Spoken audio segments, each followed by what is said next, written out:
களத்தூர் பொண்ணு ஹாய் சொல்லுங்க. இன்றைக்கி என்ன சாப்பாடு? ஃபஸ்ட்டு சாப்பாடு என்னென்னு பார்க்குறதுக்கு முன்னாடி உன்னோட சேனல் 4800 சப்ஸ்கிரைபர் வந்திருக்காங்க. எல்லாருக்கும் எல்லாத்துக்கும் ரொம்ப ரொம்ப தேங்க்யூ. இன்றைக்கி லஞ்ச் என்ன? இன்னைக்கு வந்து சுட சுட சாப்பாடு. பிள்ளைங்க வந்து எக்கு வந்து முட்டை வந்து ஸ்கூலில் வாங்கிக்குவாங்க. ஸ்கூலில் முட்டை எல்லாம் கொடுப்பாங்க, சாம்பாரும் வாங்கிக்கலாம். அதனால் தொட்டுக்க ஒன்றும் ஆக்கலாம் இன்றைக்கி.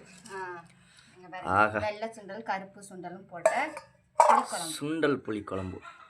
பா, வாசனை மூக்கில் வந்து கும்மு கும்முன்னு அடிக்குது. உருளைக்கிழங்கு, கத்திரிக்காய், பலாக்கொட்டை, கத்திரிக்காய். ஆஹா, அருமையான சாப்பாடு. சூடாக சாப்பாடும் குழம்பும் ஊற்றி அடித்தா அப்படி தான் இருக்கும். வாய் ஊறுதுரி. மறக்காமல் களத்தூர் பொண்ணு சேனலை சப்ஸ்கிரைப் பண்ணி கொஞ்சம் நிஷாவுக்கு சப்போர்ட் பண்ணுங்கள். பார்ப்போம் இந்த வீடியோ போட்டதுக்கப்புறமா 4900 சப்ஸ்கிரைபர் வர்றாங்களான்னு. ஓகேயா? ஓகே, அடுத்த வீடியோ போடையில் உனக்கு 100 சப்ஸ்கிரைபர் எக்ஸ்ட்ரா வரணும். Okay, bye bye bye bye, love you.